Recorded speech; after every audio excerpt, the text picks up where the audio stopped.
देखिए, इस वक्त मैं जो खबर आपको बताने जा रहा हूं, आप ये सुन के आपका दिमाग झंझना जाएगा और आप सोचने लगेंगे कि भारत की सुरक्षा एजेंसियां क्या कर रही हैं, और सुरक्षा एजेंसियों पर एक बड़ा सवाल है और साथ ही साथ चुनाव आयोग पर भी एक बड़ा सवाल खड़ा हो जाएगा जब मैं आपको पूरा ये खबर बताऊंगा।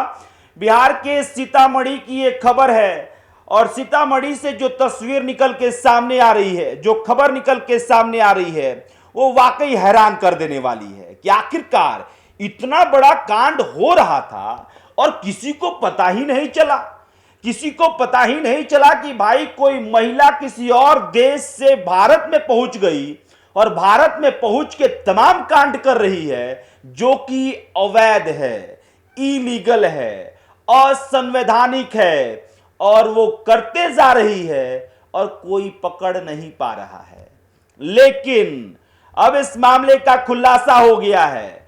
एक महिला है जिसका नाम है शबनम बेगम।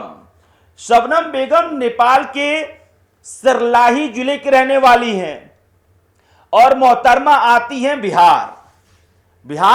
बिहार में सीतामढ़ी पहुंचती हैं और सीतामढ़ी में वो तमाम डॉक्यूमेंट्स बनवा लेती हैं जिससे कि उन पर कोई शक ना कर पाए कि वो बिहारी नहीं है, वो भारतीय नहीं है।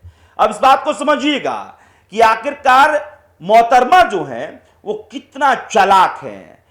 डॉक्टर बनकर अस्पताल भी चला रही थी, इस बारे में बताऊंगा मैं आपको। लेकिन समझिएगा कि आखिरकार जो शबनम जी हैं, जो शबनम बेगम जी हैं, वो कौन से नाम से बिहार में रह रही थी। शबनम बेगम जी अपना नाम बदलती हैं और शबनम आरा कर लेती हैं और शबनम आरा के तौर पे तमाम डॉक्यूमेंट्स को बनाया जाता है। अब नेपाल से बिहार पहुंची जो मोहतरमा है शबनम बेगम जी, उनके द्वारा जमीन खरीदा जाता है और ये इलीगल कैसे हो जाता है इसको भी समझिएगा। जब अंतरराष्ट्रीय तौर पे चीजें होती हैं तो आखिरकार नियम क्या कहता है।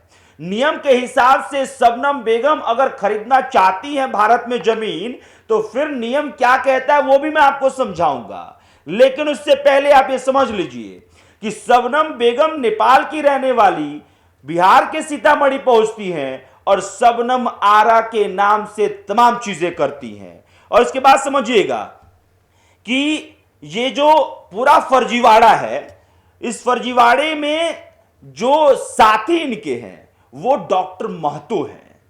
डॉक्टर महतो करके एक व्यक्ति हैं जिनके द्वारा इनको पूरा सह दिया जाता है, इनकी मदद की जाती है। किसकी? शबनम बेगम की, और बिहार में शबनम आरा की इनकी मदद करते हैं और सब कुछ शबनम बेगम उर्फ शबनम आरा के लिए आसान हो जाता है क्योंकि डॉक्टर महतो जो है वो डॉक्यूमेंट से लेके सब कुछ का व्यवस्था कर देते हैं। भारतीय पहचान बन गई, यानी कि नेपाल में भी वो नागरिकता हासिल करके बैठी हैं क्योंकि नेपाल की नागरिक हैं और भारत आके भारत का नागरिकता ले लेती हैं और कानूनी तौर पे नहीं, सब फर्जीवाड़े तौर पे, सब कुछ फर्जी, कुछ भी संवैधानिक तौर पे नहीं।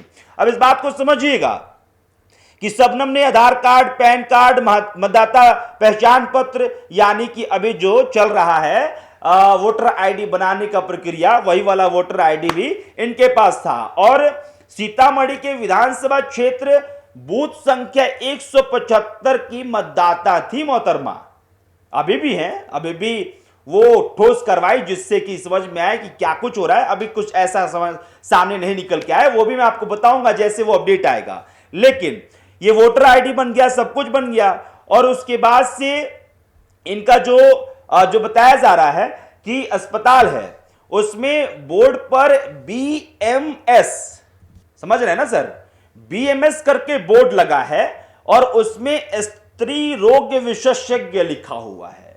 मोहतरमा नेपाल से बिहार में आकर स्त्री रोग विशेषज्ञ बनकर डॉक्टर के तौर पे काम कर रही है और मोहतरमा को कहा जा रहा है कि भाई मोहतरमा पढ़ी लिखी ही नहीं है और मोहतरमा बिहार में आके डॉक्टर बन के लोगों का इलाज कर रही हैं और किसी को पता ही नहीं चलता है।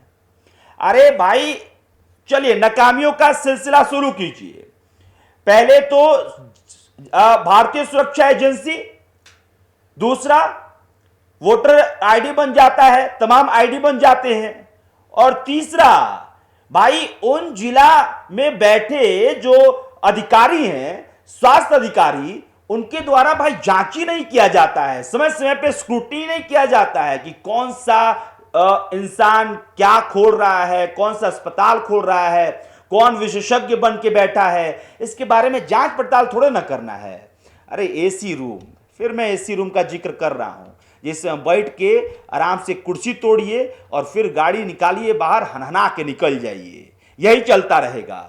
लेकिन इस बात को समझिएगा, मैं शुरू में इस बात का जिक्र किया था कि आखिरकार अंतर्राष्ट्रीय नियम क्या कहता है कि अगर नेपाल, या फिर नेपाल ऐसा देश है जहां से अगर आप भारत आते हैं और नेपाल की नागरिकता है और आप भारत में अगर जमीन खरीदना चाहते हैं तो आपको आरबीआई से अनुमति लेनी होगी, और वो अनुमति नहीं ली गई, क्योंकि सब कुछ फर्जी तरीके से आईडी बना लेना, डॉक्टर बन जाना, और उसके बाद से सीतामढ़ी में बैठ के फर्जीवाड़ा करना, और फिर उसके बाद से तमाम संपत्ति खरीदना, सब कुछ फर्जी तरीके से। और मोहतरमा को दिक्कत ही क्या है, क्योंकि भाई आराम से सब कुछ चल रहा है, किसी को मतलब भी नहीं है, ना प्रशासन को, ना सुरक्षा एजेंसियों को, किसी को मतलब नहीं है कि भाई कोई दूसरे देश से आके हमारे देश में घुसपैठिए के तौर पे बैठा हुआ है और सब कुछ कर रहा है।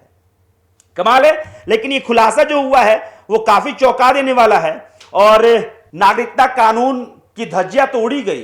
नागरिकता कानून जो है जिसके तहत नागरिकता ली जाती है, उसका तो बिल्कुल धज्जिया उड़ गया कि भाई नेपाल में भी नागरिकता लेके बैठी हुई हैं और भारतीय नागरिकता भी ले ली। फिर मैं कह रहा हूं कि इस पूरे खबर के आने के बाद भारतीय सुरक्षा एजेंसी पे सबसे बड़ा सवाल खड़ा हो गया है कि आखिरकार भारतीय सुरक्षा एजेंसी क्या कर रही है।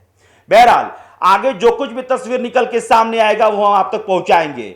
डॉक्टर महतो और शबनम बेगम के मामले में आगे क्या कुछ पुलिस कार्रवाई करती है, कानूनी कार्रवाई क्या होती है, इस पे हमारी नजर रहेगी, और जैसे ही कुछ अपडेट आएगा वो अपडेट हम आप तक पहुंचाएंगे। हमारे साथ बने रहिए। देशवा न्यूज को सब्सक्राइब कर लीजिए, फेसबुक पेज पे पेज को फॉलो कर लीजिए, यूट्यूब चैनल पे बेल आइकन जरूर दबाइएगा ताकि आपको वो नोटिफिकेशन सबसे पहले मिले। मेरा नाम अभिषेक श्रीवास्तव है। बहुत बहुत शुक्रिया।